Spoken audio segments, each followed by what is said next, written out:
Historical Society for the last 3-4 years, and we really have some wonderful, wonderful speakers. We've been just blessed.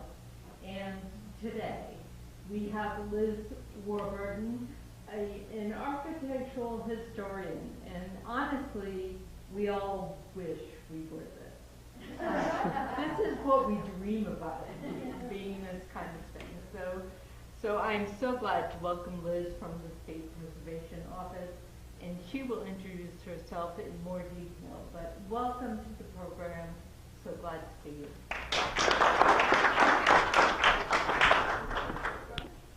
Well, thank you so much for having me, and thank you all for coming out on the first sunny day that we have had in a really long time to hear me talk. I sure appreciate that. As Pamela mentioned, I'm an architectural historian. I work in the State Historic Preservation Office, which is based in Providence. Prior to my work as an architectural historian, I had worked at the Newport Mansions as the museum collections manager. So I've worked with both buildings as well as interiors and collections objects. And so it's something I feel really passionate about, is sort of combining the study of both. So I'm happy to be here at another lovely house museum. I'm going to talk a little bit about the National Register of Historic Places today. And the National Register is something that you hear a lot about, often because buildings will have a plaque on them, or you hear about it for properties receiving grants. So what I'm going to try to do today is toe that fine line between boring you and sharing a lot of kind of technical information about what I do and what my office does. So hopefully by the time we leave here today, you will have all of the insider information about the National Register and what goes into that. So when you hear that phrase or you see a plaque on a house, you'll know how it got there. So the Rhode Island Historical Preservation and Heritage Commission, in addition to being the longest organization name of all time, is the State Historic Preservation Office. Can you talk a little louder? Sure. Every state in the country has a State Historic Preservation Office. The offices were created under a national law, the National Historic Preservation Act of 1966. Our office in Rhode Island was founded in 1968. We have a commission itself of 15 members. They're appointed by the governor. They're historians, archaeologists, architects, anthropologists, or museum professionals. The commission staff, of which I am a part, is made up of 15 professionals, similar backgrounds: architects, archaeologists, architectural historians like me, finance professionals, and project reviewers.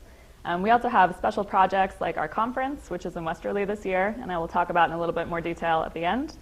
And we have heritage program specialists. So we host the Heritage Festival of Rhode Island every year. We bring together different groups like the Cape Verdean, subcommittees, and things like that to represent that as well. So the National Register of Historic Places is a federal listing of important historic sites in the United States. The government had begun documenting buildings that were considered significant on a national level as early as the 1930s. When the National Historic Preservation Act of 1966 was passed, that expanded the government's role in documenting buildings to the statewide and local levels. The National Register is administered by the National Park Service, and our State Preservation Office works very closely with the National Park Service. So when we complete a nomination in-house, our commission reviews it and approves it, and then we send that down to Washington to the National Park Service, and that is how a building or a property is actually listed, is through the National Park Service. Some common questions and misconceptions about the National Register. The National Register is really about documenting properties and why they are important to communities or to the state or to countries, or our country. The listing formally recognizes the property as historic, and this is really important for places like house museums who might be applying for a grant. Oftentimes, National Register designation is a requirement for receiving a grant. And the listing also increases public awareness of a property's significance, and sometimes for smaller properties that are outside major urban areas, the National Register documentation will really be the only documentation or research about that property that has been completed. Some of the grants that you can qualify for at the statewide level include state preservation grants. This was passed by a bond issue a few years ago. We also have certified local government grants for certain cities and towns in Rhode Island. And you can also sometimes qualify for tax credits at the federal level as well if you're doing development. So some of the major misconceptions about the National Register are that it restricts you to do construction or to make any changes to your property. That is not true. So a listing does not restrict any private property owners from making any changes, making alterations, even as far as demolishing a building. So if there are restrictions on a property, that comes from a local level, from zoning or historic district zoning in a town. So that does not relate to National Register at all. It does not require private owners to open their buildings to the public. You don't have to have your building as a museum or any type of public site if you're listed on the National Register. And it does not require you to rehabilitate or restore or maintain your property in any way.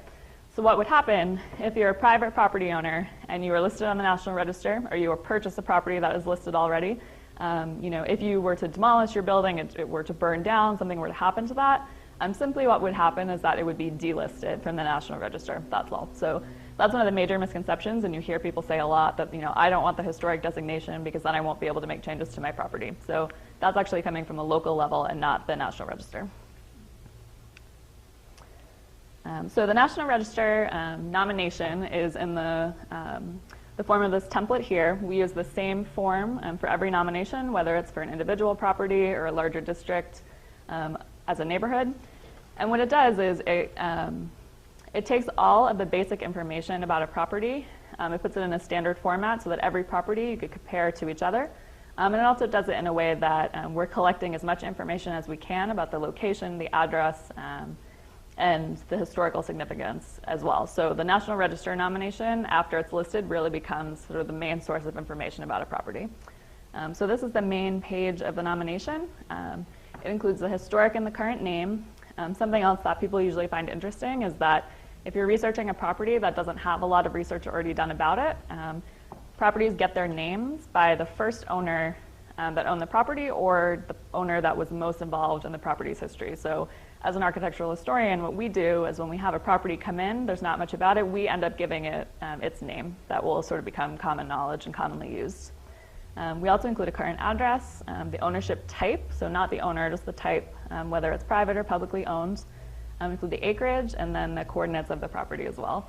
So this can help you if you're doing research on a property, it was listed a long time ago. You can use the coordinates and the mapping that we use so that you can very clearly identify where the property is, and you can go there. Or even for ownership or legal requirements, you'll have that marked down clearly. So sort of the meat of a National Register nomination are called Section 7 and Section 8. They both have two different purposes. Oops. Section 7 is where you describe a building. So this is where you talk about its architectural style, its materials, features, and any changes that have been made to the building over time. So what you do here is you want to describe a building in a way that someone without looking at the building or without having a photo would be able to read your description and clearly picture what the building looks like. As architectural historians, we're trained in certain ways to do this. So what we typically do is talk about very brief overview of the building. We mention the style, whether it's symmetrical or asymmetrical, things like that. And then we start with the facade, which is the main elevation of the building, and we work around in a very logical way so that it's easy to follow. If there are certain features like windows are the same on each elevation, we might just sort of consolidate that and talk about fenestration is symmetrical throughout, things like that. So this is a building on the east side of Providence, and so I sort of broke down a little bit how we would describe that building. So one of the important things about the National Register is because it is mostly about recognition of important buildings, is that we have to have some way to determine what is significant and what is not, because otherwise every building that is standing would be listed on the National Register. And so we want to maintain the importance of that listing. And so the most crucial part of that is what's known as integrity.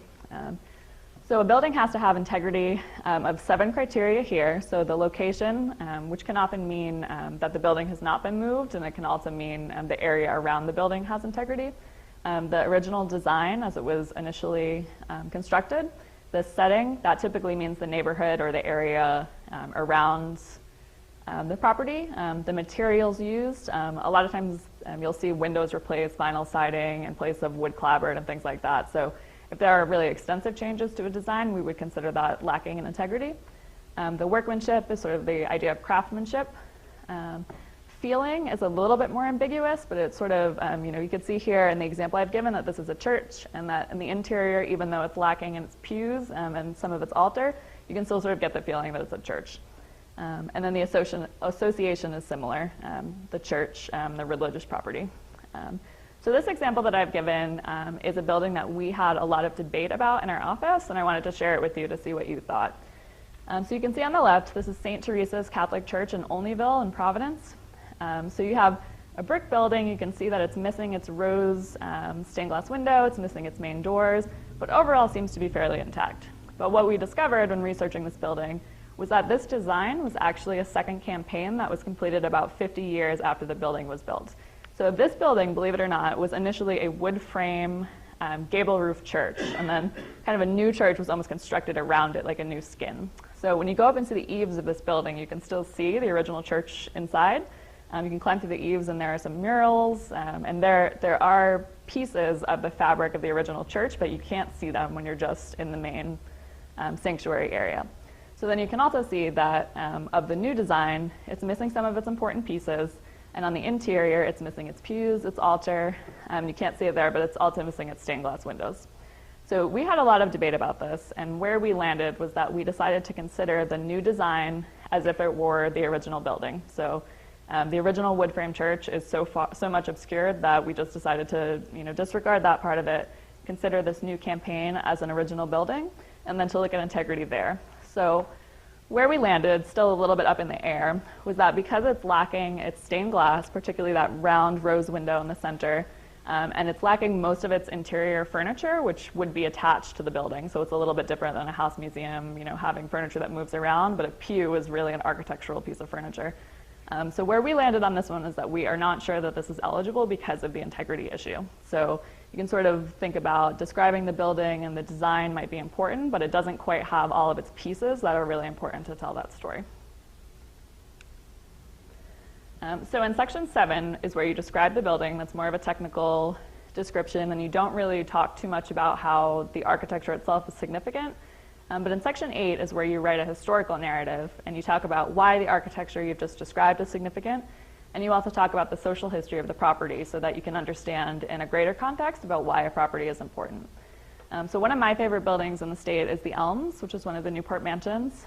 The Elms was constructed in 1901 for Edward Berwind, who's pictured in the center. He was a coal magnate, and he came to Newport during the Gilded Age and constructed the Elms, which is on the top left. The Elms is modeled after the Chateau d'Anières just outside of Paris, which is pictured on the bottom.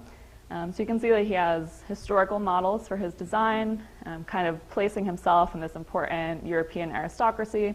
And the grounds of the Elms are also a really important formally designed Italian garden, which is on the top right. So the Elms really has a lot of different elements to make it significant. It's architecturally significant for its design and the precedents that he borrowed from.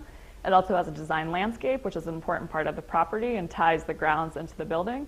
And it's also important for Berwind and his associations with the Gilded Age in Newport, Newport's development during that period, and the architecture of that time. So this is a really good example of how you can tie in all those different areas of significance into your narrative by using section 8. So this is a lot of text. I'm going to break it down for you, but the National Register has 4 different criteria that you use in section 8 to help frame your narrative that you're talking about. So you can list a nomination under any of these 4 or all of these 4. Typically we'll just do 1, sometimes 2, and we have 4 criteria.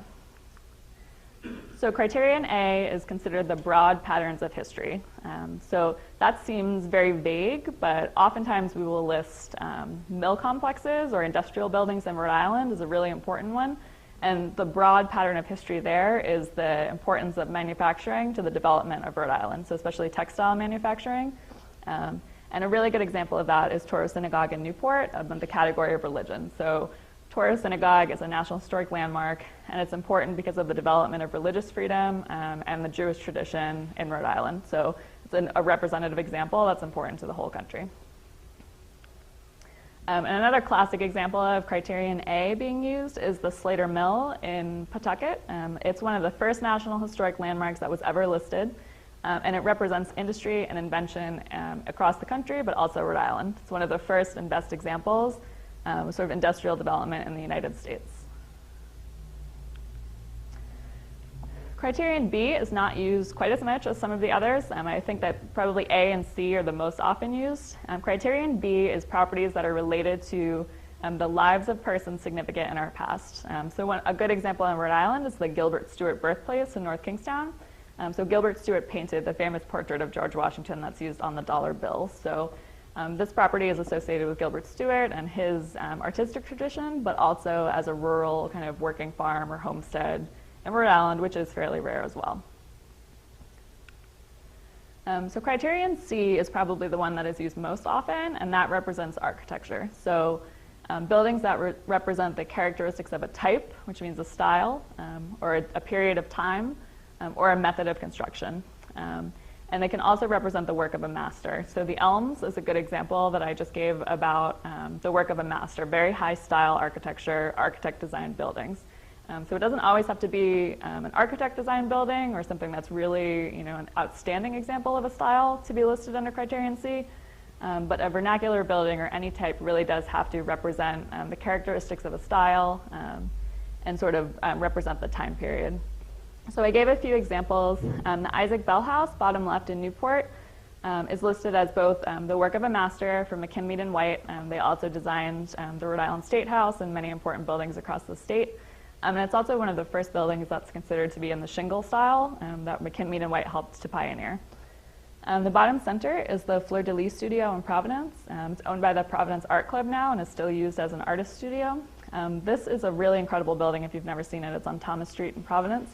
But this is a very high style example of the arts and crafts style in Rhode Island. And it's a nationally significant building with a high level of its architecture in that certain style.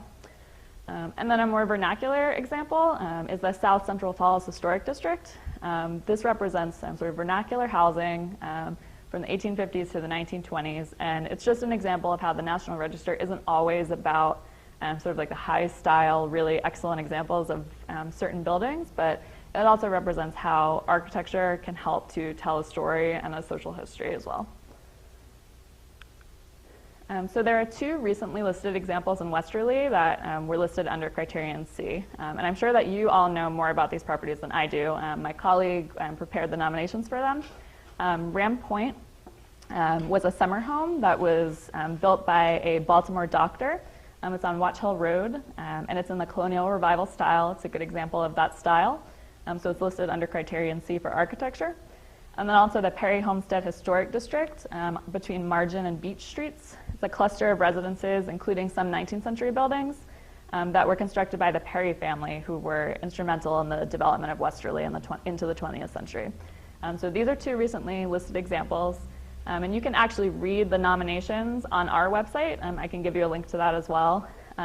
In addition to these and recently listed nominations, all of the nominations that have been processed through my office from the 1960s to the present are on our website. Easy to download PDFs listed by town. So if you're ever traveling and you think that a building might be listed or you're interested in learning more, you can do that just from at home on your computers. Much like Criterion B, Criterion D is not used as much, and this is related to archaeology. So the way that the criterion is written is that properties that may be likely to yield information about certain sites. So that means that if we think that, or we have some evidence that there's archaeological sites or remains somewhere that we can use the potential to discover as a way to list under Criterion D. So it doesn't have to be a site that's already been excavated. A lot of the sites listed under Criterion D are Native American sites, and our office works closely with the Narragansett Indian tribe on these projects. So a recently listed example here is the Second Battle of Nipsachuk Battlefield in North Smithfield. And this was a project that's been very going on for a long time. It's challenging to reach, and I don't think that there's been extensive archaeology done there, but there have been some test pits and some evidence found as well. Criterion D and archaeological nominations also give us an opportunity to use new technology when we're doing listings. When I write a nomination that's based on archival research, most of my research is either done on site by investigating the building myself or through archival research, which I'll talk more about, like mapping and census research. Archaeology, because we don't have a standing building to investigate, it gives us a chance to use technology like GIS and LiDAR mapping as well. So The map on the right here is part of a most recent nomination, and it shows sort of the mapping of a past attack route of the Battle of Nipsachuk, and this was all done with some archaeological evidence and also some mapping as well. So it's sort of a chance for us to use new technology as well. So like I mentioned, we do try to restrict some of the ways that properties can be listed, because the National Register, we really want it to be an important listing, and the designation not to sort of lose its importance. So buildings that are not typically eligible fall into a certain number of categories, typically cemeteries, birthplaces. So I mentioned the Gilbert Stuart birthplace, and the difference is that Gilbert Stuart worked that property during the time in his life that it's considered significant to the country. So what we don't normally do is list buildings that an important historical figure was born in and then really didn't have any association with throughout their life or during the time that they were contributing important things to the country. So that's typically why birthplaces are not eligible, and it's the same for graves of historical figures. Religious properties are not typically eligible because they're active congregations, and this program is run by the government. It's to try to keep a separation between church and state, and we wouldn't want the government to be giving preferential treatment to one religion, things like that. So that is typically why active congregations are not eligible. The exception to that is if a church building or a synagogue or a religious building derives its primary significance from its architecture. So you can list a religious property for its architecture, but you can't list a religious property just for the importance of its congregation or something like that. It has to be related to the building. Structures that have been moved, I mentioned that when we talk about integrity, we think about location and setting. And so when buildings have been moved, they've really been removed from the context in which they were built and what made them significant. Reconstructed buildings have often lost a lot of their materials and the craftsmanship that came along with them. Commemorative properties are properties that are sort of dedicated in memory of someone but might not have had any relationship to that person in their lifetime. And then buildings typically are not eligible until they turn 50 or are older than 50 years old.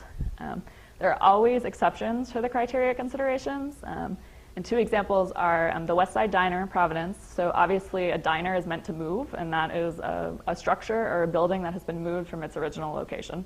But because diners are structures that are meant to move, sometimes like windmills as well, that sort of meets that criteria consideration. There's also several cemeteries that are listed, and usually a cemetery is listed when either the landscape design or the headstone design is highly architecturally significant as well. So another good example is Mount Auburn Cemetery in Massachusetts. So that's a very designed landscape similar to Juniper Hill.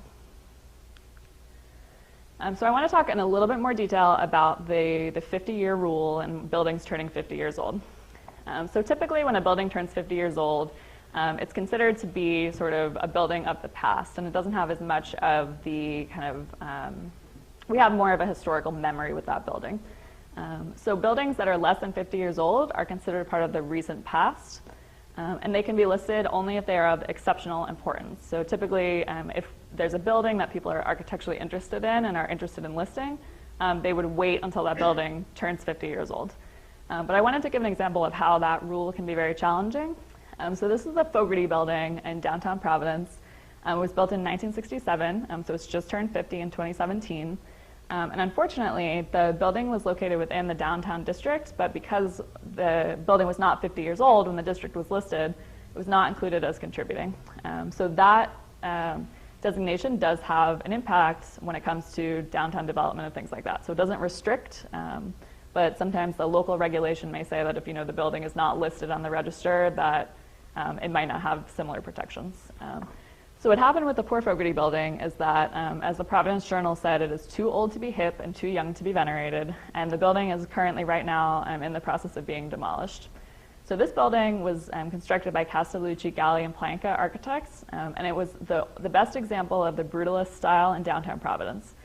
This is a style that is really hard for people to love. It's concrete, it's sort of hulking, it's not quite as charming as many of the other buildings that we work with. And that's a challenge that we are working with now as many mid-century modern and brutalist buildings turn 50, is that we have to sort of reevaluate those buildings. And it's very challenging to make a case for a building like this, which is a little bit sterile, a little bit cold because of the materials used, as it is opposed to something like Ram Point, a beautiful colonial summer estate. So what happens is that a lot of buildings, because we haven't quite caught up yet to the buildings and sort of how we consider them, is that a lot of mid-century buildings and brutalist buildings are being demolished across the country right now. So it's something for you to think about when you see a modern building or a brutalist building, even if you don't like it, to try to think about, what does that represent? Is it a representative of the 1960s and things that were happening then? Is that important? Do we need to save that for future generations as well? So it's something to think about. And I wanted to provide a similar example in your own town. This is a house that I've just learned about in Westerly. It's the Klotz House by architect Charles Moore. Charles Moore was a postmodern architect, so he was known for very bright colors, kind of asymmetrical massing. He used a lot of materials like neon in his designs, and he was very conspicuous. So you can see that this building has a very strong point of view. And so, making no comments about National Register eligibility for this, I just wanted you to think about it, that this building will turn 50 next year. And it's something that kind of represents that time period. And what do you think about this? If this were knocked down, would you miss it in your town? Do you think that this sort of nationally important architect practicing in Westerly is important enough to preserve this building or to advocate for it?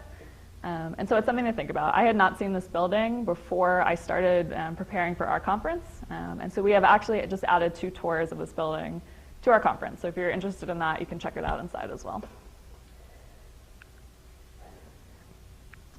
So one of the things that I mentioned at the beginning too is that it's really important for us to define certain boundaries for properties that we work on. So this is also related to ownership and things like that, but we want to make sure for future researchers that they can clearly identify the property that we were talking about.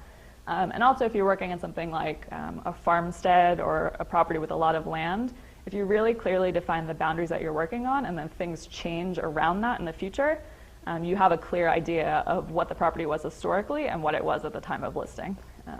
So we try to follow lot lines when we do this, existing lot lines. Not always possible, but this is an example in Cumberland.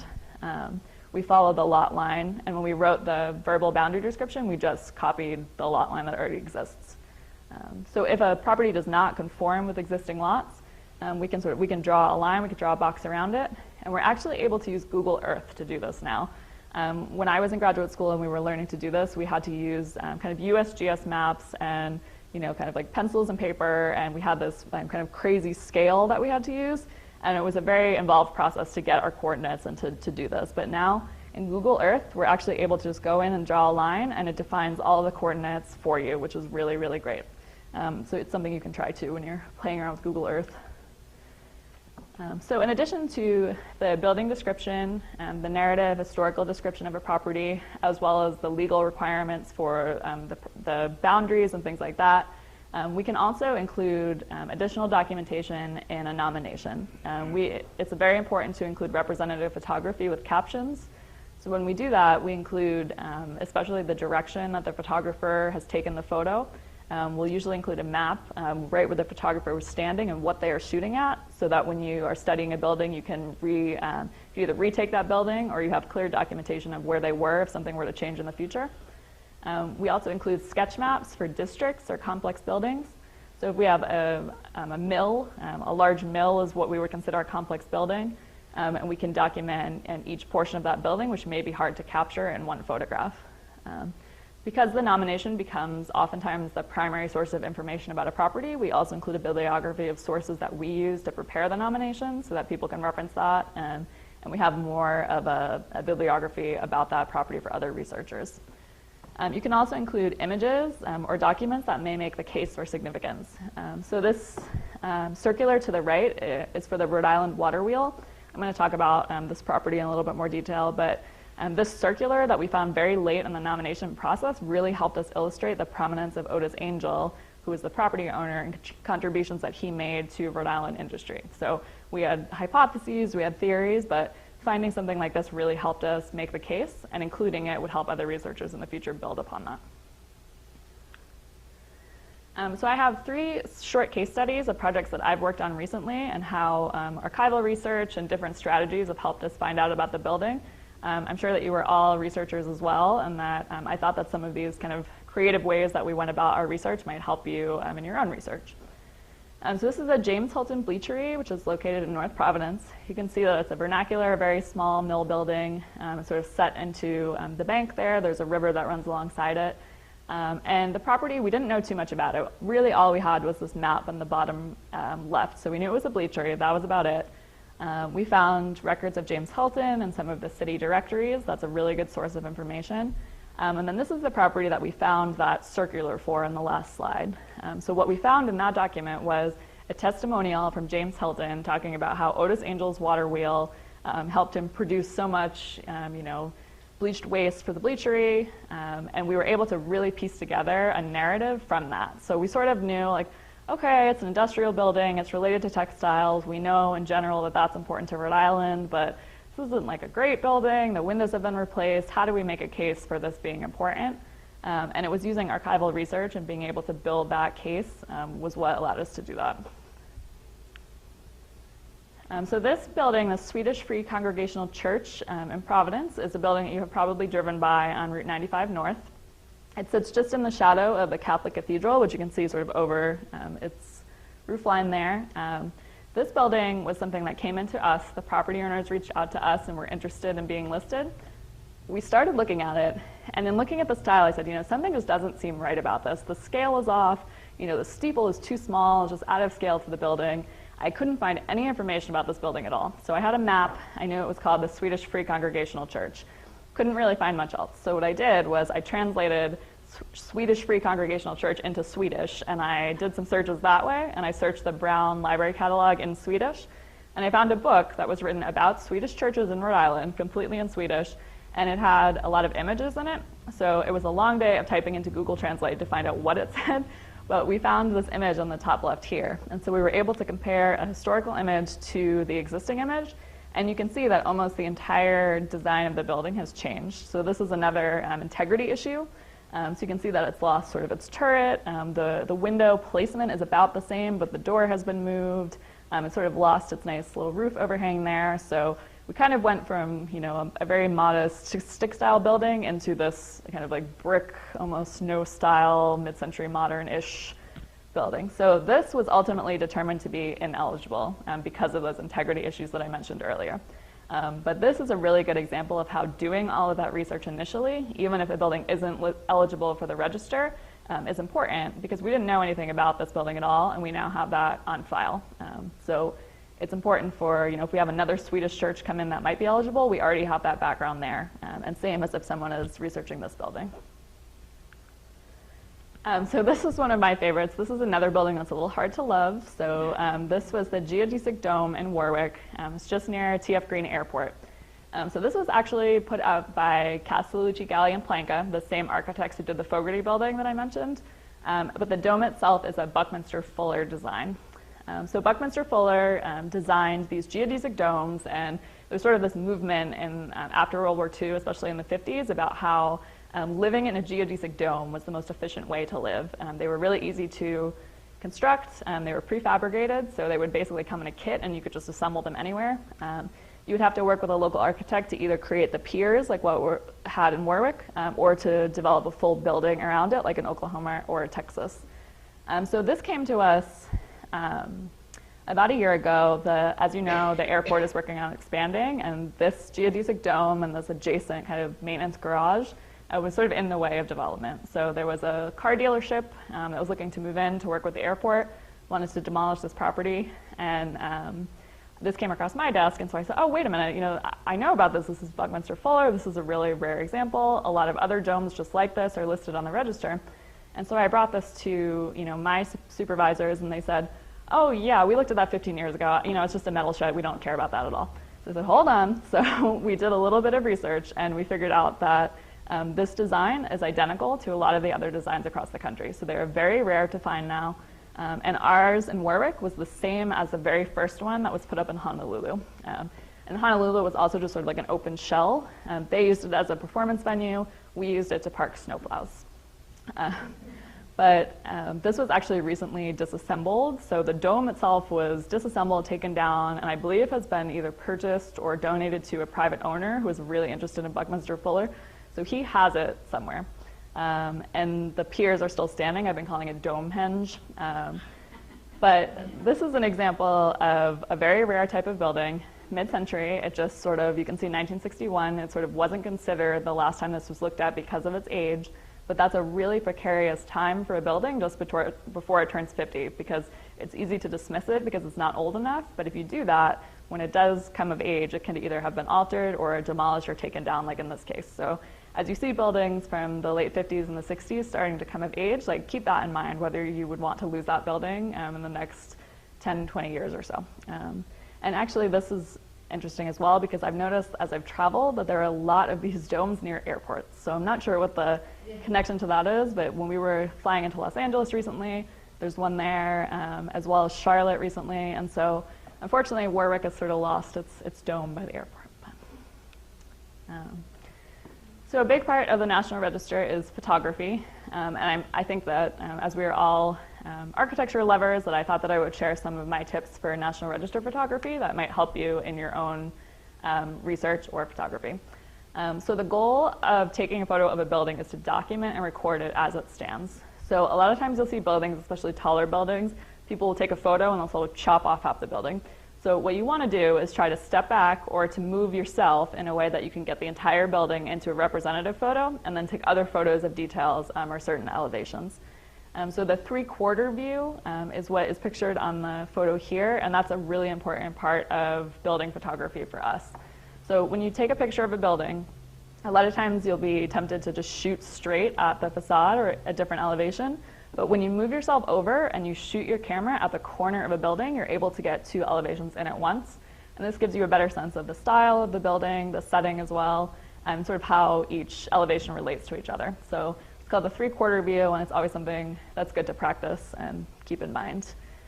So we typically will do three-quarter views of each elevation or showing each elevation. We'll sometimes do a straight shot of the facade. And then we will also do detailed shots of either interesting or unique features. So if a federal house has a really exquisite fan light, and we take a detailed shot of the fan light, so we have that documented. It's also important for National Register to take photos of the setting of the property, especially if there's landscape or outbuildings that you're writing about, so that we have documentation of that. You know how fast that cities and towns can change over time, and so a nomination is really a snapshot in time of what a property looks like. So you're documenting its historical significance, but you also want to make sure that you're recording its present significance as well. If there are outbuildings, you also want to show how buildings relate to each other. And for historic districts, that may include hundreds or sometimes thousands of buildings, representative streetscapes that give you an idea of the feel of a neighborhood, or just a combined area. That's really important as well. So the basis of my work and the work of most architectural historians is archival research. So there are a lot of different sort of go-tos that we use in our office when we first start researching a building. So we use a lot of period maps. And I wanted to share, I'm not sure if you knew how many period maps have recently been put online for free. So my favorite website that I use is called Ward Maps, W-A-R-D. And it's a website that you can actually purchase maps from, but they're all available online for free. You can zoom in quite far and get very high-res screenshots. You can kind of do a snip. And there are a lot of Rhode Island maps. I use that for almost every property that I work on, and that's what that map in the top left is from Ward Maps. There are some others like David Rumsey Maps, which is pretty well known. He has sort of like a basic watermark on his, but it's the same thing. You can zoom in, get a very high-res image, and it's all free, and you can just take a screenshot. We also use a lot of house directories. In Providence, there are directories for houses, which go by address, but also you'll find city directories, which are really useful and are either listed by a person's name or by the address. So that's very important. If you know a person associated with your property, you can find out what they did, their occupation, sometimes where their business was located as well, and that can help you build your narrative. We also use a lot of probate records and sometimes wills, especially if we're using farms. We can get an idea of what they were farming and the machinery that they had. One of my favorite examples is the top right is from North Providence, and the documentation from the newspaper was attached to the record in North Providence with a nail, so an old nail. The Providence Journal can be very useful as well. So unfortunately, this has not been digitized yet, but the Providence Public Library has a really incredible paper card catalog of the Providence Journal archive from about the 1920s until very recently, I think 2008, or within the last decade or so.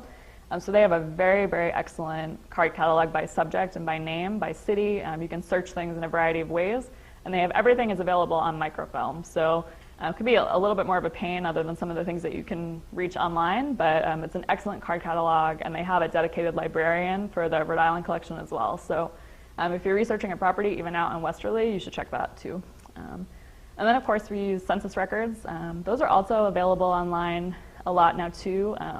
We had been using Heritage Quest through Providence Public Library for free, which was available to everyone, and just in the last year there have been budget cuts. So we have turned to Ancestry.com, which does have a small fee, but we're hoping that at some point in the future that there might be another free alternative. And some of the other uses for building research are to work with like GIS. You could also use aerial photography. ArcGIS is really fun to play around with if you haven't used that before. It's available online through the DEM. If you Google ArcGIS Rhode Island aerial photography, there's statewide aerial photography from 1939 to the present, not every year, but at least every decade. And you can zoom in quite far. That's an image of the Rhode Island College campus on a property that I've been working on. But you can zoom in quite far, and to the point where you can even see sort of gardens and landscapes and properties that you're working on. It's just fun to play with. You can look at your house too. And we also, as you know, of course, we use historical societies, local libraries, town clerks as well. The GIS, Geographic Information System, is kind of a new technology too, and I noticed that Westerly has a system up as well. You can go to that website yourself and you can play around with different properties. I did notice that some of the features for Westerly say coming soon, so I think that's a new system for you guys, but you could play around with GIS and that helps identify lot lines and property lines as well. So usually when we do research in my office, it goes towards a National Register nomination, but a lot of times either our research and or our nominations are also used for other projects that educate the public and reach out to the public. So the state preservation grants that I mentioned, I believe the Babcock-Smith House received a preservation grant in one of the past years, but these are grants that you must be eligible or listed on the National Register to receive. But they are bricks and mortar grants for working on historic properties. So those grants are sometimes hard to come by, and this is a really great vital program in Rhode Island that has done a lot of good, and I know has worked on Babcock-Smith. So we have one more year, I believe, of this program before the money runs out, and we're hoping that it will be a bond issue again. But if you see a bond issue for state preservation grants, that's what it would be supporting, is to support bricks and mortar work at historic sites and museums. We also host the Rhody Awards every year, and so we typically will research properties that we think have recently undergone work and are award-worthy, and so we have to sometimes do a lot of work to determine what is award-worthy, and that's always a fun way to do research. We don't do too much like museum work or curating in what we do because we are a government office, so we are regulatory, but every once in a while we get to work on a fun project.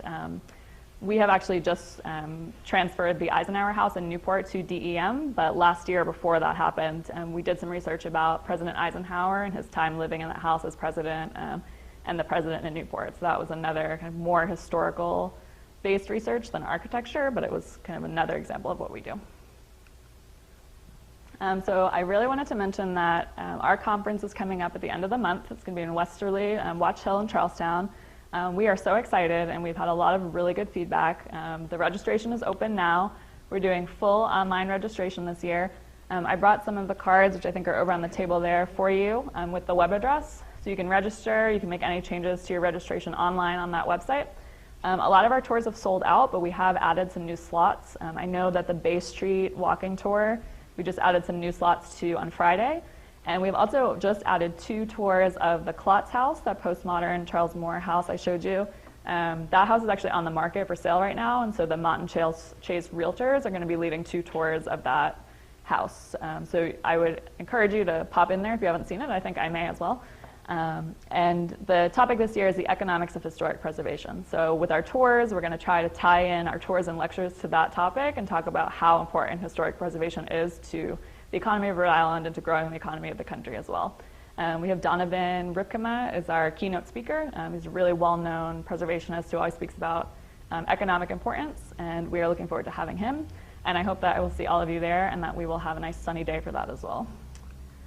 So thank you so much for having me. This is my contact information. If you have any questions for me, or in the future, if you're working on property research, there's anything that our office can do for you, please don't hesitate to reach out. And I really appreciate you having me. Thank you so much. So. Any questions? Any questions? Go ahead and ask. How long did it take you to compile all this information to get provide it all? For Yeah. the presentation, it took a few days to put it all together. Usually when we do things like this, we're able to pull from projects that we've worked on recently, so it's not too much, but we sort of try to keep this ready to go in case we need to talk about NR. So. What's a brutalist building, and why do you call it 3/4 if you're only showing two sides of the building on a corner? Okay, so the first question was, what is a brutalist building? So the word brutalist is an architectural style, and it typically refers to buildings that are made from concrete, are very sort of hulking and massing. They were built in the 1960s, and they're kind of a reaction, if you think of the chaos of the 1960s and sort of a lot of the uncertainty and upheaval of that decade, and you think of this kind of protectionary, strong, solid concrete building. That's usually what we think of as brutalist. And then the 3/4 shot is just that you're not doing straight on, you're just turning yourself sort of 3/4 to take a picture. Oh, you're 3/4. Yeah, yeah. So you turn yourself You're not taking 3/4. 3/4, Right. okay. Yep. Any? So what places are on National Register from here in Westerly? I'm assuming like the train station, Wilcox Park? That is a good question, and I brought a list because I knew I would not be able to remember them off the top of my head. So you have in Westerly, there are 7 historic districts and 8 National Register individually listed properties. So we have several historic districts. Of the individuals, the Babcock Smith House is one of them, the Post Office, Immaculate Conception Church, the Lewis Card Perry House, that is now part of that Perry Homestead Historic District I mentioned, but that was listed on its own. The Armory, the Weekapaug Inn, and Ram Point, which is the new listing as well. And then you have several historic districts, Bradford Village, Main Street Historic District, the North End, Perry Homestead, which I mentioned, Watch Hill, downtown, and then Wilcox Park. And when you mentioned Immaculate Conception Church, I want to say that's the original church, which is now the performance hall for the Chorus of Westerly. I'm not sure, but I have a feeling you were right, yeah. Yeah. Yeah, In fact, George if you Kent. Google Immaculate Conception Church, it takes you to the performance hall, which is no longer the church, but that is the original Immaculate Conception Church, and it is, quite an old, wooden, you can tell it used to be an old wooden church. Yeah, and that's a good point, actually, that when a building is listed, that listing doesn't go away if the use of the building changes. So if it was listed as a church for its architecture and then the use of the building changes, it remains listed as long as there aren't any major alterations to the building. The Westerly Sun building, which was demolished by the bank, was also at one point on the National Register of Historic Places. I will have to check and see if it has been delisted. So. The parking lot It's now. gone. It's a parking lot now. And we'll double check that when I go back to the office. So. Any other questions? I come across the original application for the Watch Hill District, Mm-hmm. and it's some 125 pages. So are there any homes in Watch Hill that are not part of the historic district? So what happens when you do a district is that you nominate an area. So you would, for that example, you would nominate all of Watch Hill, and then if a building either isn't architecturally significant or was constructed recently and doesn't meet the criteria, it's still within the district, it's just considered non-contributing. So if you're going to do a large neighborhood district, you just separate buildings out between contributing and non-contributing, but you typically would not physically exclude a building from the boundary of the district. Right. Well, in that particular application, and it is available online, it does go into, obviously, it's 125 pages, it's all the required details for each structure within the district, Mhm. So, I'm sure it was quite an undertaking at the time. Yeah, and a lot of the nominations that were done very early in the 1960s and 70s are not that comprehensive. So a lot of them will just kind of give you a listing of addresses of what's in the district, maybe a 1 or 2 sentence description. So where we're kind of coming across now is that as districts age and somewhat change, we look back on them and we say, you know, this nomination we have isn't really very helpful for people doing research. So one of the major undertakings we've been doing is the K Street, Catherine Street, Old Beach Road Historic District in Newport. So that's kind of that large neighborhood just north of downtown. That was listed, I think, in 1968, and it was kind of a list of addresses, not even all of the addresses or the houses in the neighborhood, and it didn't have too much information, kind of a very brief description of why the neighborhood was important. So we have been working, our office has been working for the past 10 years. I've been working for about the last 2 on updating that nomination. So when a nomination is done, if years pass and you look back on it, there is always an opportunity for us to update that nomination or to add more information to it. So now the requirements for listing are much stricter than they were in the 60s and 70s. So typically when we submit something now, we're held to a very high standard of what we're submitting. And so hopefully that the nominations we're doing now will sort of hold as time goes on, but we do often go back and look at the older ones and try to update them and make changes as we need to. Ours is very long, that Preston House one, and it was done, I'm assuming probably in the 70s. Mm-hmm. In terms of, is there an updating that is done just for the sake of updating in terms of if a building changes purpose or use? Or does it, I mean, let's say a movie theater becomes a museum or something. Mm-hmm. Does that get listed in those changes, or does it stay with does the original application stay? The original application will stay almost in all cases, and I actually think that going back and revisiting some of the earlier nominations is something that our office has just started to do, probably in the last 10 years or so. And so we have made changes to some of the really significant landmark nominations like College Hill, and we're working on that one in Newport, as well as the Ocean Drive in Newport. So they typically will not, that's not a regular process that we have to go back and to update them. But what we normally do is we have a project file for each property that's been listed. So if there has been a change in ownership that you want documented and you're associated with the building, you can send it to us and we can file it. It's just not something we would send down to Washington. So we do keep files with updated information if it makes a difference to the building. But yeah, we wouldn't normally send it down. What you were talking about was giving a fuller description, Right. but I just wondered if it was a chronological. Yeah, no, not typically. If we were to list it now, a property like the example you gave, we would mention in the end of Section 8 that we would say, this was a movie theater, its current usage is as a museum. So when we do it now, we do try to make a note of what the current use is at that time.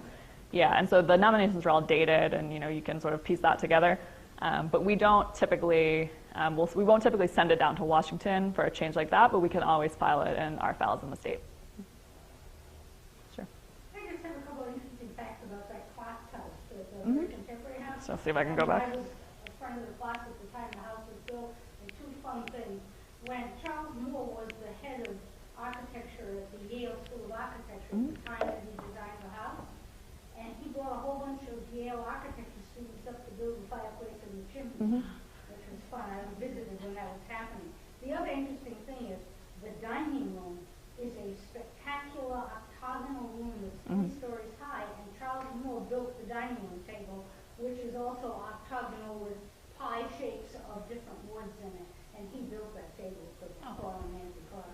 That's good to know. I didn't actually know very much about him and his work until I started looking at this for the conference, and it's really interesting. And this is it seems like a pretty significant example to have a work by him in the state. So I would encourage you to check it out. Fascinating house. Yeah.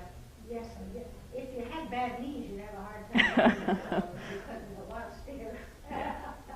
Meg, do you know whether the table stayed with the house as the house was sold, since it was designed for that area? Well, the house has never been sold until now. Paul and Nancy Clark built that house back in the, 60s?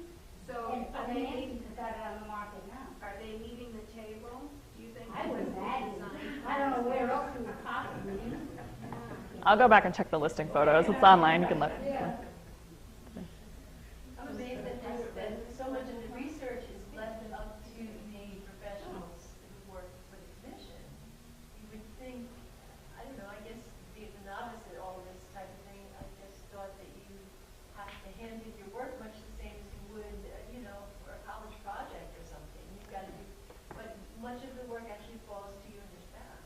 It does. So we don't always write the nominations in-house, and we also have contractors that we work with. So they'll write the nomination, it will come into us, and we'll do the editing and sort of get it in shape and then present it. But we do all of the presentations to the commission, which is the review board. And if we don't write them in-house, we at least do a very thorough vetting of the information that we're getting, and we make sure that it's sort of in the format that our office uses.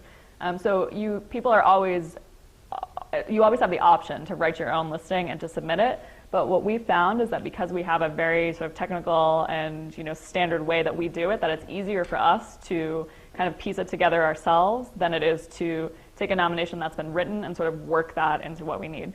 But anyone can submit a nomination to the National Register through our office. It's always an option. And the National Park Service has all of the guidelines and directions for doing that on their website for free as well. So it's definitely an option if anyone is ever interested in doing that. And we welcome inquiries too. A lot of times we'll have people call the office and say, I have my house, I haven't done much research, but I'm interested in listing it, what do I do?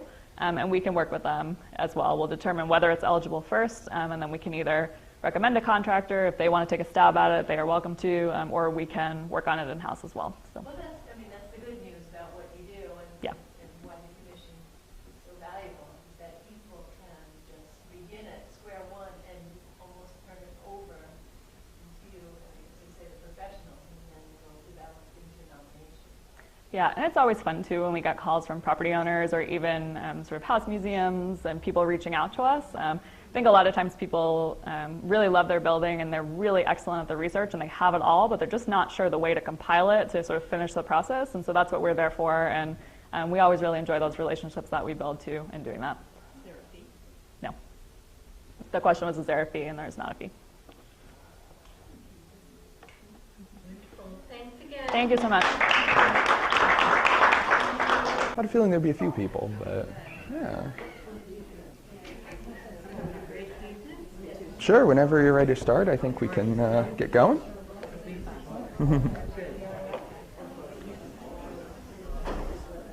Hi, good afternoon, everyone. I'm Pamela Scott. I'm the program director for the Historical Society here in Westerly. And I'm very pleased to welcome our third speaker this fall, Zach Harzo, who's our new archivist. And we're really excited to hear from him. I'm going to let him introduce himself a little bit more. But aside from this, I do want to say the fall has been exciting. We've had great speakers. We are looking at our next program in January. Members only. If you are not a member, envelope in the back. Join up. It's a potluck, weather permitting, potluck research sharing. We'll be sharing our research that we're doing on the side. It'll be a lot of fun. A lot of people participate. It's our third year of doing the potluck sharing, and it's a lot of fun. So that's January, and look for that. Today, Zach, thanks. Welcome. All right, and good afternoon, everyone. And as Pam said, my name is Zachary Garceau, and I am the archivist for the Westerly Historical Society, which is a position that I've been filling since May of this year. Before starting here, I also interned at the National Building Museum in Washington, D.C. and at the Rhode Island State Archives. And currently, I also work as a researcher for the New England Historic Genealogical Society. So genealogy and genealogical research are something that's really important to me, and it's something you'll see throughout my presentation. And a lot that we have in the collection reflects that, and that's what I'll be talking a little bit more about today. So what I do for the Historical Society is I conduct inventories of our collections, and I make myself familiar with our holdings, so when we get a lot of inquiries and people ask for certain items, we can be sure of what we have and help them with as much as we can. And also, I have worked on creating a comprehensive database of everything that we have, and I've done this using the PastPerfect museum software, which allows us to search our entire collection using keywords. So if, for instance, someone asks for any information that we have on baseball in Westerly, we could go right to the program and search for items on baseball and share with them anything that's available. And our goal is eventually to have a record for every single item in PastPerfect, which is a goal we're well on our way to. As you'll see in the presentation, we have a lot of things that are in our collection, so it's going to take a little bit of time, but we're making very good progress on that. And lastly, perhaps the most important is making sure that all the items that we have are being properly preserved using high archival standards so that they'll be here for years and years to come and everyone will be able to use them going forward. So about the collections that we have, they are housed in our climate-controlled vault, which is directly below us at the Babcock Smith House. And we have nearly 1,000 unique non-photographic items, which include postcards, account books, club notes, deeds, and probate records, which are very important for genealogical research. Newspapers, which includes others aside from the Westerly Sun. We have some Mystic and also Watch Hill newspapers. And also scrapbooks, which contain a lot of newspaper clippings and a lot of unique items you won't find anywhere else. We also have a lot of books, maps, ship logs, which you'll see some examples of very soon, and ephemera from local businesses. And we also have thousands of photographs in a variety of mediums, which I'll be discussing shortly. So now I'd just like to talk about some of the better items, I think, in our collection that are really helpful for research and also really interesting. We have some excellent one-of-a-kind items which contain a lot of genealogical information which you really won't be able to find anywhere else. Among these are the Babcock Collection, which is a large collection of personal family documents containing information on a variety of local families. A lot of names that you might know, like Wilcox, Hiscox, Brown, others like that, and Ward and others. Have a lot of information on those. And personal letters mentioning relatives, and that's actually probably my favorite item in the entire collection, is a series of letters that were written during World War I from soldiers who were written back home to Westerly. And while a lot of the information might seem a little bit mundane, mostly because they weren't allowed to talk too much about the war effort because that would probably be redacted by higher officers who would read these letters, it really gives a lot of information and a lot of information on the everyday experiences of soldiers. So another thing which I actually want to talk about a little bit more here is the individual sheets with family records. A lot of these were written between about 1870 and 1930. The reason for this is that was really when genealogy started to take off in America. You'll find that a lot of published genealogies started to pop up around then, and the reason for that is because when genealogy was gaining popularity, what the authors would do is they would draft up questionnaires and surveys and they would send them out to people, whether they were people with the same surname or connected surnames or anyone who was thought to be related to the family. They would ask a series of questions and what information that they knew about that family, and sometimes the information that they gave could not be verified, especially if it was uncited or it was just coming from memory. And then the recipient of the questionnaires would send those back to the author, and sometimes those would be reported as fact without any much substantial support. So I always caution people when they're using these family records to view them with a little bit of skepticism, but that being said, I certainly think that they are a good starting point for genealogical research, because what you could always do is take a look at the family record, see what information it provides to you, and then do your own research and find the documents that would support that. So they're a good way to start, but I wouldn't consider them to be the end-all be-all for research. And actually, as you can see right here, is a family record from the Babcock Collection, and it's a little bit harder to see, but I can give you a little bit of detail from memory here. So it's actually from 1879. It was sent from an Asher N. Babcock to, it was sent to Asher N. Babcock from a Thomas B. Stillman of New York. And you'll actually see here, it is about a man named Daniel Edwards, and he actually died in 1878, and this was written in 1879. So there's a pretty good chance that they actually knew each other, and this information could probably be supported pretty well. So that one I would consider to be more reliable, but this is just a good example of what you might find in that collection. So now I just want to talk a little bit about some of my favorite items in the entire collection.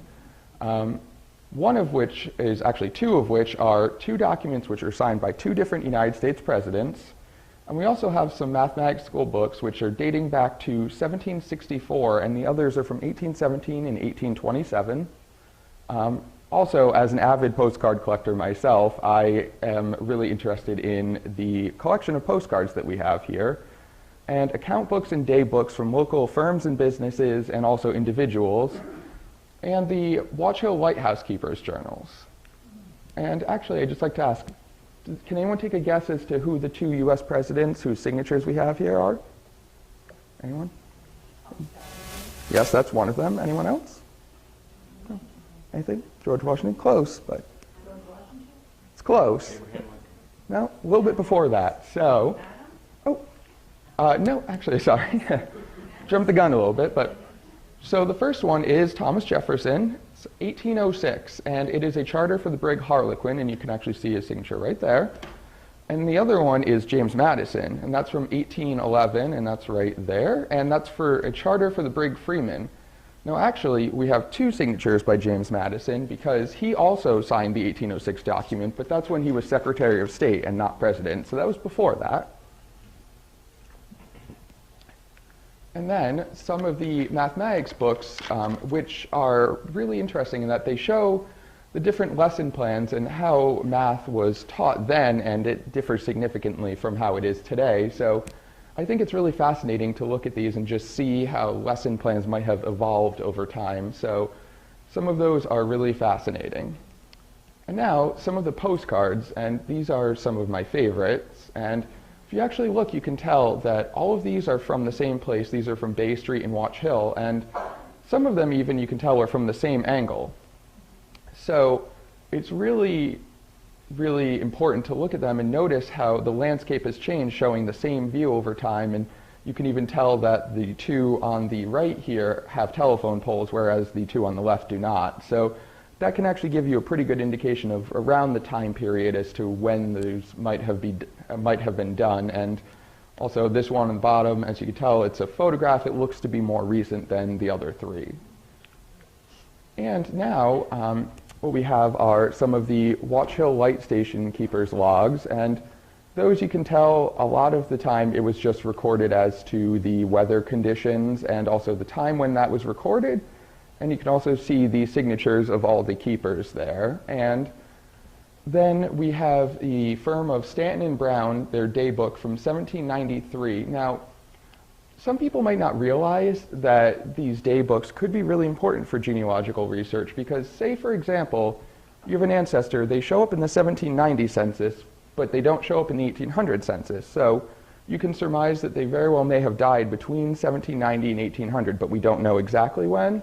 If you were to go through a daybook such as this, and then suddenly in a page for 1793 you see your ancestor's name, that's really important because that lets you know they were still alive then. So you can actually narrow down when they may have died. So those can be really important for giving some information that we might not automatically think of. And now I'd like to talk a little bit more about the photographs that we have in our collection.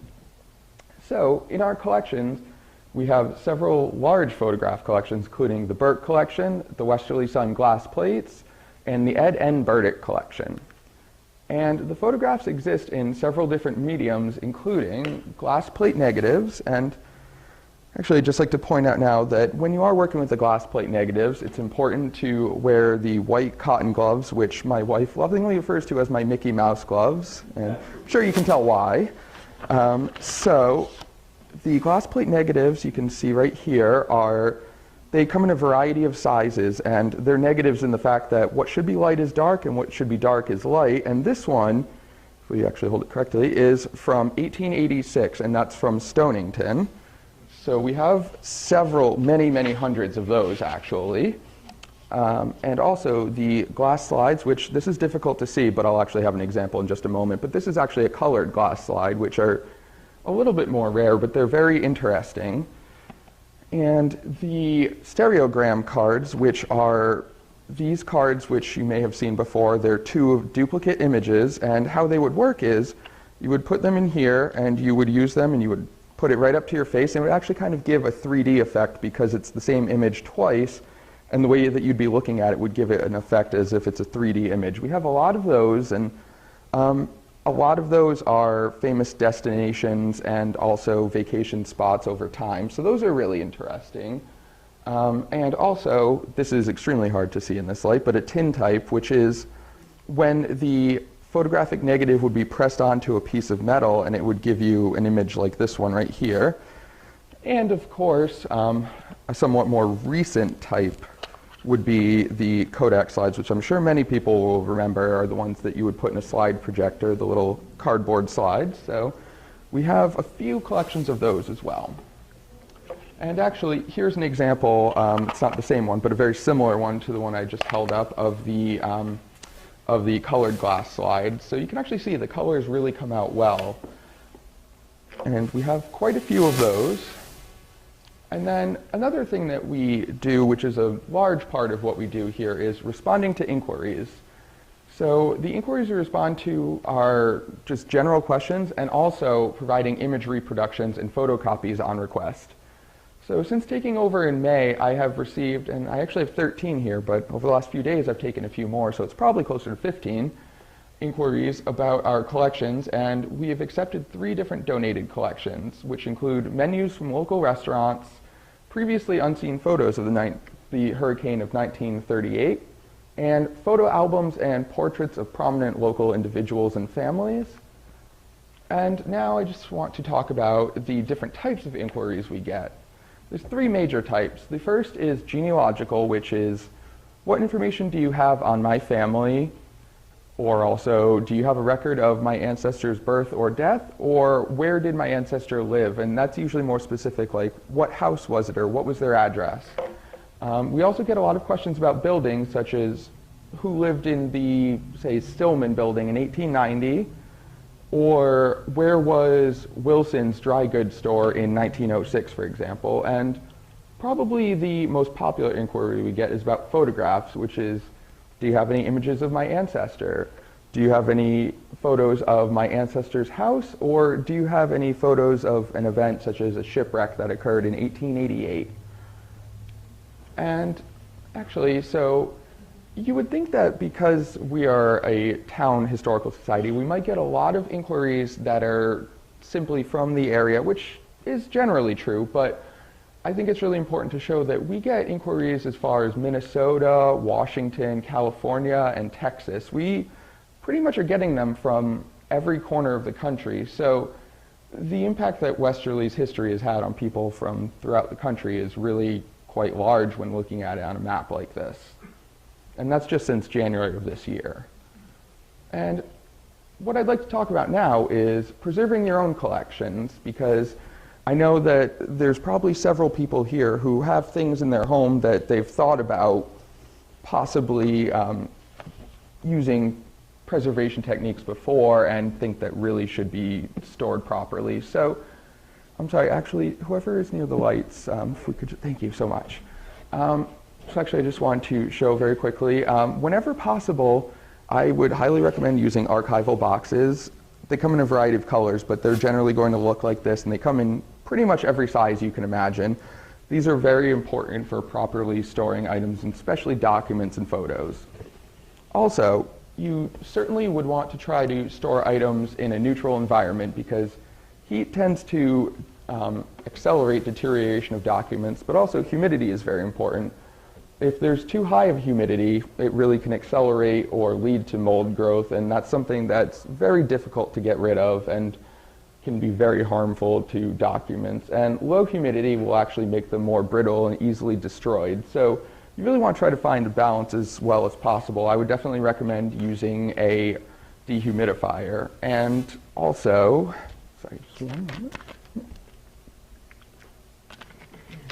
One thing which, if anyone has listened to me talk about preserving documents at all, I'm sure they've heard me talk about this, because something that I feel very strongly about is I would highly recommend not using metal paper clips or staples, because they can rust over time and they can damage documents. Now, I don't know if anyone can see that from here, but you'll notice the 2 large brown spots on this document.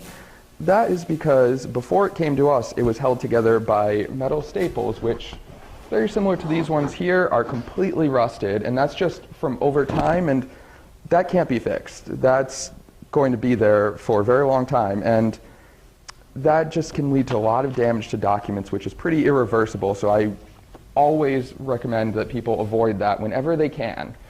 And if you do need to use anything to hold these together, I would recommend using plastic paper clips, because they're less damaging than the metal ones, and staples are definitely should be avoided at all cost. And Another thing that's important is to try to keep the collections as they were found.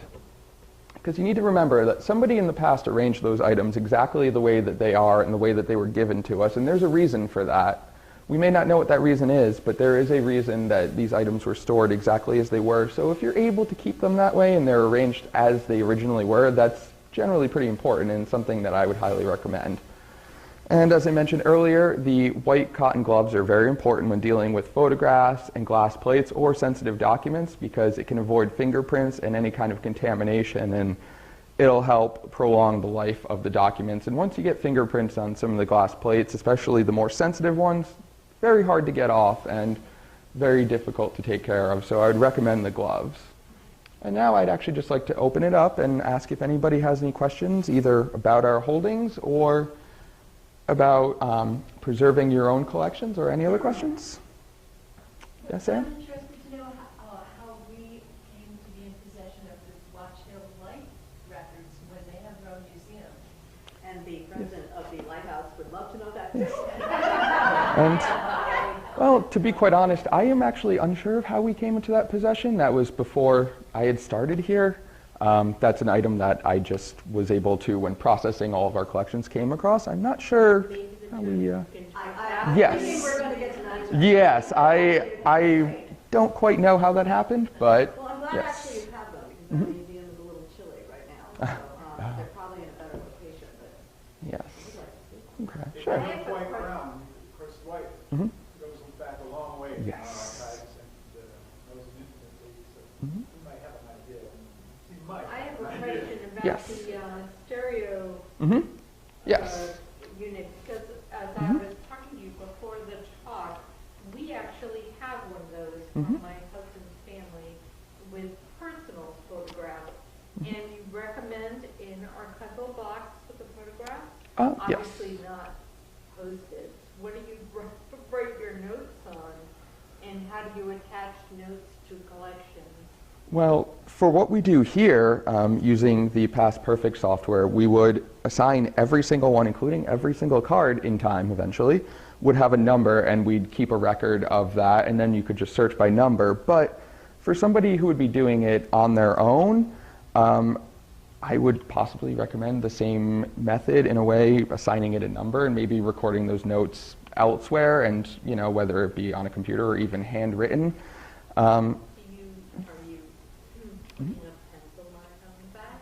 Or where are you putting your number? Yes, And how does that- if you can, yeah. Really? Do you really? Well, these ones don't actually yet, because I don't believe that this one would be numbered. So maybe what we would have done in that case would be to process them as, what's that? Oh, yes, actually, and also digitizing them would actually be a very good solution to that. You could, I think you had mentioned this earlier, was scanning them, the front and the back, because the back also gives you a lot of information on the location and things of that nature. It doesn't quite give a year, but sometimes you can estimate, or it might say on the front. But I think digitizing them is actually the best option, because in that way... That flash drive too in the box? Everything in the box? Yes, if possible. The flash drives wouldn't be as large of a concern, but I would say keeping everything together would be ideal. I would certainly do that, and then that way if you do digitize them, then you can just save it and the file name could be the number, and then that way you could keep a pretty good record of what it is that you have. So, and if not, I mean, it wouldn't be incredibly harmful to possibly write the number as small as possible in the corner. That's how people did it before computers, largely, but so that's possible, but digitizing it would be the least harmful of all. Put it in a sleeve, an SFP sleeve, and then put something on the sleeve. That is also actually a very good solution to that. They make sleeves in pretty much every size you could imagine, so I'm sure they do make them in those dimensions. So actually that's one way that we do them, which might actually be why that one isn't numbered right now, because we also do have a lot of photographs, and I think that's actually what we have with our postcard collection, is we have the individual sleeves, and a lot of them seem to be numbered. And in that way, if you do write on there, you could also, if you write it in pencil, always write in pencil, don't ever use pen for that. You can generally, if you feel that you can erase it without causing any damage, then that could also work once you're able to label the sleeves. Yes? What kinds of things are you looking for and what kinds of things do you not want? we are looking for a large number of things, honestly. Anything really related to local history. If you think it's relevant, we can always assess that and let you know. But the only thing I can think off the top of my head that we're really not looking for are Bibles, because we have a lot of them and they tend to take up a lot of room. And even if it was someone who lived in Westerly who owned it, I don't know that that's something we'd have a lot of room for. The only thing that we may want from Bibles, especially if they can be scanned even, is families would used to record a lot of genealogical information the first few pages. That can be really helpful, but when we've got 1,000-page books, and they tend to add up, unfortunately. So that's one thing that we may not necessarily be able to take in, but we are always looking for more photographs and also just anything from local businesses or really anything that has to do with the history of Westerly. If it's not too large of an item, we generally will be able to take it in. So, sorry. Yes, sir? I have a postcard collection too. How do they store this here? Is it in plastic? Yes. Yes. So what we have right now is we do have the postcard binders, and they make the archival sleeves that have, these are actually the two, but the 4-slot options, which you can store those in a binder, and that's generally a pretty safe option. The other way that we may move to is they make archival boxes like this, but they're actually a lot thinner and they are going to be longer, and you can store the postcards like that, and then it may be more expensive, but you can actually put the postcards in individual sleeves and then store those in a box. That's another way of doing it. The library has that. Yes, so either way would be preferable. I'm going back and forth as to which way we want to do it here, but right now we do have them in the binders. Yep. Oh.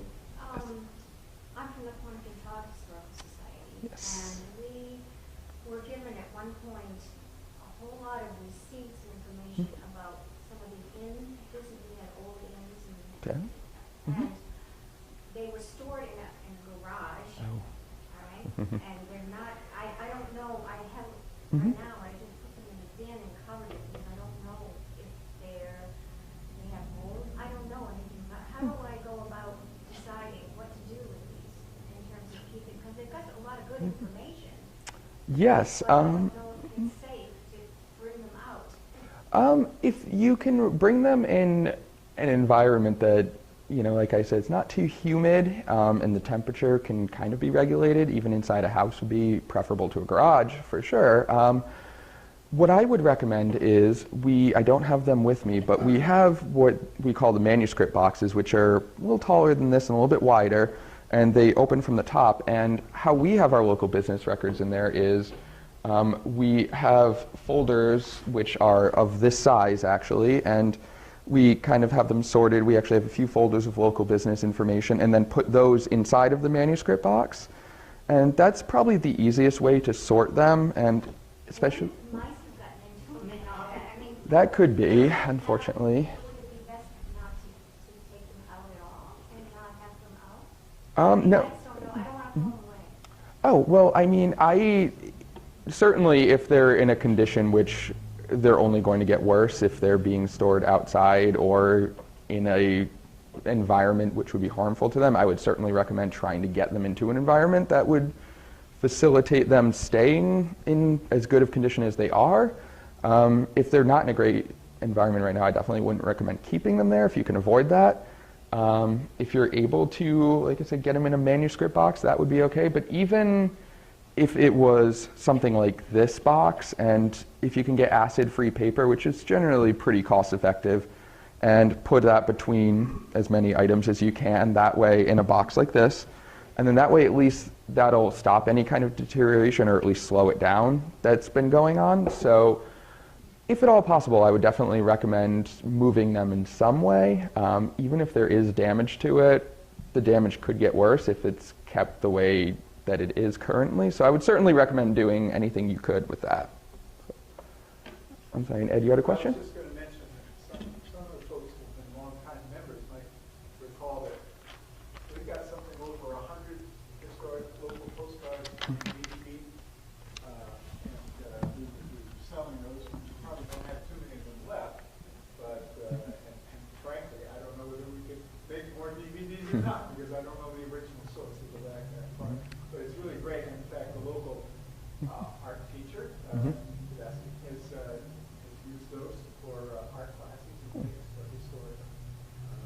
know that's, oh. It was a really nice job. I don't think any of us know where those originated, but The other thing I want to point out is the beautiful glass slides or negatives that you're showing and other photographic material. If you go to the Weekapaug Inn, in the stairway between the first and second floor, there are our beautiful photographs from our historical society. They worked with us to get them printed and be able to display them. And there's another business downtown that just, which one is that? Is it the Tapped Apple? Is that the one that we? Tapped Apple, Yes. the new one, has historic photographs from this collection. So please go and see them so you can enjoy our photographs out in the world. It's just marvelous. Yes. Yes, and Maria? Well, some of those inquiries are stumpers. Mm-hmm. So, Yes. like, what kind of resources do you use to answer those, and how much can we do with the collection that we have? That's a great question.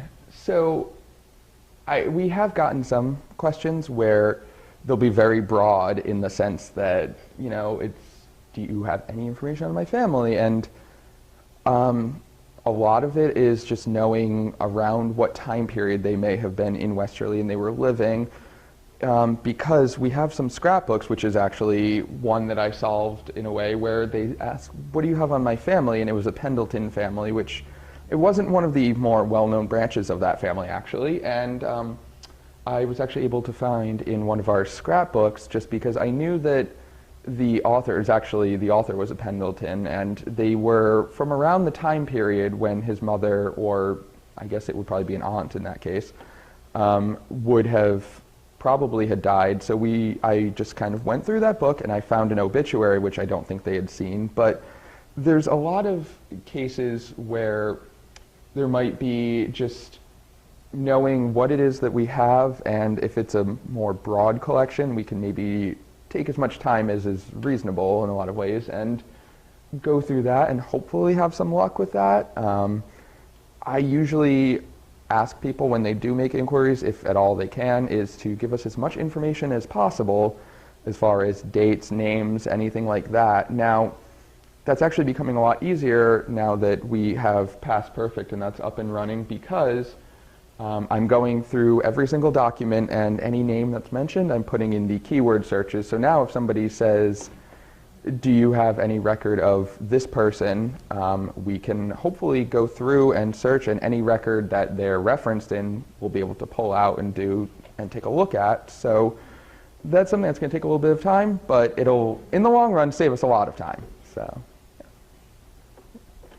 We've yes, gotten Anne? actually international requests in the past. Oh, yes. Last year, a fellow wrote to us from Medellin, Colombia, South America, asking about an industry in town years ago that produced these cycle cars, which are homemade kit cars using motorcycle engines. So that whole inquiry actually turned into a feature article in the newsletter. So once in a while, and we've gotten, I think, Scotland, England, Germany, things like this in the past. So, you know, Yeah. Westerlyites and their descendants can wind up as a Mhm. in the world. Yes. Oh, yes. Henry, you know, I'm familiar with the library collection, Mhm. the honor collection, and the art collection upstairs, that kind of stuff. Do you have a vision for those four institutions being able to share information, you know, whether it's on the internet or with each other or whatever? Here at the museum, we use Past Perfect as well. You know, how do we help somebody find the right place to ask the questions? That is a great question, and actually that's something I would like to do in the future. Right now, even as you know, we work pretty closely with the Babcock Smith House. We actually are storing a lot of our books in their library collection as well, so that's becoming a little bit more integrated. But I think that I'd certainly like to be more familiar with the collections of other institutions. The Westerly Armory is another one, which they have quite a bit, and we've actually, if there's an item which doesn't really fit our mission, we've actually, you know, donated a few items to the Armory as well, and I think they've done the same in the past for us. And it's just really important, I think, to know people who work in these various organizations, which is something that I think we already do, because at a board meeting or even just in an email, I'll mention a question that we have and I'll send it to everyone, and they'll say, oh, talk to this person at that institution that I may not have met before, but they end up being very, very helpful. So I think in a lot of ways we're able to do that now, but eventually it would be ideal, especially as you mentioned, using the internet to really have everything be in a more uniform place, especially because there are so many institutions where you wouldn't always think to look. People might come to us first because we're, larger, overarching. Mm-hmm. Last week, the gal from Yale who spoke on from Architect, she had a great story because she was looking for a particular piece, and through establishing a network and talking to a variety of people and always, bringing it to life, she ended up finding a portrait in Stonington. It was such an aha moment. Mm-hmm. She'd been talking about it, and the gal said, "Oh yeah, it's upstairs in the library. I know exactly where it is." Mm-hmm. It was just, it was about that collaborative effort. So it really paid off to know Yes, the and- resources and to build that network. And I also think that being a genealogist, I'm kind of familiar with these problems, and it's something that's frustrated me in the past. Even if it's somewhere like in the middle of nowhere, Michigan, I would contact their historical society and they'd be like, oh, we'll talk to this person, and then it's a place that's open one day a month or something, which happens more often than you'd think. And so these are problems that I'm familiar with, and so they're ones that I hope to solve in the future so that other people won't have to face them as well. So in the future, that's definitely something I think we would like to do. And yes, sir? Going back to the Lighthouse Society, nobody knows right now where that item came from. Mm-hmm. And possibility, no one will ever know. People whoever donated it years ago, or whatever, nobody remembers. Somebody maybe passed away or whatever. Should it be now, from now on, anyone donates anything to the society, you should have documentation. Oh, yes. Where that item came from. And if that person knows of any history behind that item, so in the future, you can now call that person up and say, hey, do you know anything about this? You donated this piece. Do you know where it came from? Who gave it to you? Where it came, or whatever it may be? Who knows? Maybe the person who donated it was a relative of the lighthouse keeper from years ago, but we don't know that. Yes. And So each item that from now on is donated to the society, there should be a little note or someplace saying that that item came from so-and-so on such and such a date. yes. And actually, we do have a pretty comprehensive system for that now, which we've actually been using for a few years, where people will send us an item. They'll usually send a letter along with it. We have a folder of all the letters, which are numbered in the corner, and if it's, say, 2009.0001, and then the letter would be 001A, and then the item would be B, or something like that, so that we can make sure that they are connected in our system. And also, I've had a lot of newer items where people will send sometimes a folder of information about the item, and that'll go in our manuscript collection, and that would be 001C, so that all these items can be linked together, and then that way we're entirely sure of where they're going. And also, we send a letter and a gift receipt to everyone who donates an item now, so that also is another item, so it would be, D at the end of that. And so we have several different items which would allow us to know where that came from. And also, I find that a lot of people, when they're donating these items, especially if they're something that's really important to them or their family, they don't hesitate to let us know that, and that's a good thing, because then in their letter, they'll give us as much information as they possibly know about that. One example was the photographs from the hurricane of 1938 we recently took in. The photos were taken by her grandfather, and they said he was probably about age 17, or well, they know he was because of the date, and they say he was 17 years old, and they gave us his name and any information they had about him. So now not only do we know who donated them, but also about the person who took them. So that's something that we're really trying to do going forward. A lot of the items that we have that were taken in very long time ago, I mean, we've been around since 1913, so there have been a lot of different systems that were used for that. But new items that we're taking in, we have a system that we're really hoping will give us as much information as possible about every item. So are there any other questions? Yes, sir. What are the plans to make, say, the index for the collection available online so people can search before contacting you? That's something that I've considered before, and it's something that once it's completed, that's something that we're going to be bringing up at some of our board meetings. I'm not sure exactly what the plans would be for that yet, but I'm really hoping that's something we could be able to do going forward, because that would be really helpful for a lot of people, myself included even, just doing research and being able to identify these items going forward. So I'm really hoping that we'll be able to get that online. I'm not sure exactly what the plan is quite yet, but if it is something we're going to have online, it'll definitely be in the newsletter, and we'll be sure to let everyone know. So. Yes, sir. What do you do with material that's sent to you that you have no interest in? That we have no interest in? Well, generally, we don't get too many things that are sent to us completely out of the blue. We get a lot of inquiries via email and phone calls where before they send it, they make sure to say, are you interested in this? And for the most part, we would generally let them know yes or no if we can assess it based on the description they give us. But we have gotten items in the past that were just sent to us, in which case I would take a look over the items, and then I would think who would best benefit from having this item.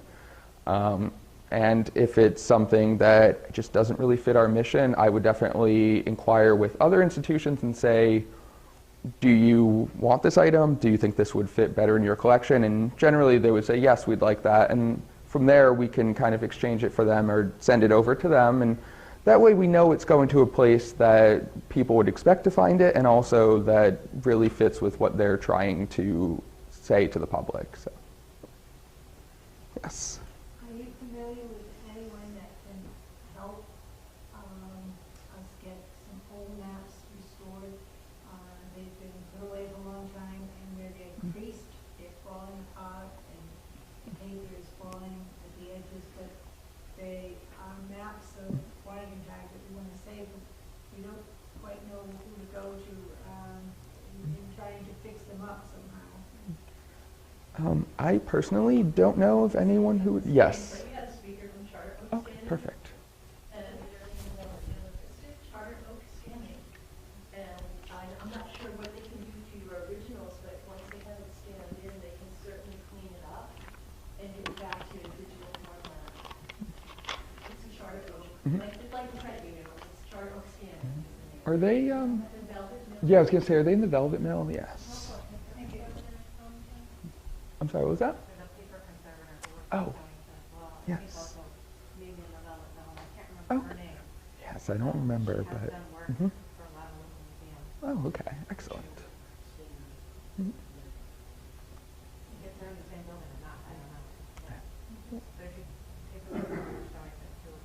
Mm-hmm. Sorry, anyone else? Oh, are the archive boxes, I'm assuming they're acid-free, am I correct? Yes, they are. So I know there's a few companies, but Hollinger is the most popular one. Everything in their catalog is going to be of archival quality, and they would be acid-free. So when you're looking for boxes, that is something that you'd want to look for, is that they're acid-free and if they're archival quality, in which case most would be if they're going to be of this kind. So that is very important, because using the acid-free paper and the acid-free boxes will help curb deterioration. So, yep. Yes. How long does an acid-free box remain acid-free? That is actually a great question. I don't quite know. Sorry, actually, does anyone have a solution? Yes. Is that okay? Okay. I didn't realize it was that. Yeah. Yes. Okay, I didn't. Yeah. Yes, they can be quite pricey, so that is an issue that a lot of people face. So, yeah. I'm sorry, is that all the questions? Are we? All right, well, thank you all for coming, and actually I have some items up here if anyone wants to come take a look afterwards. So, all right, thank you.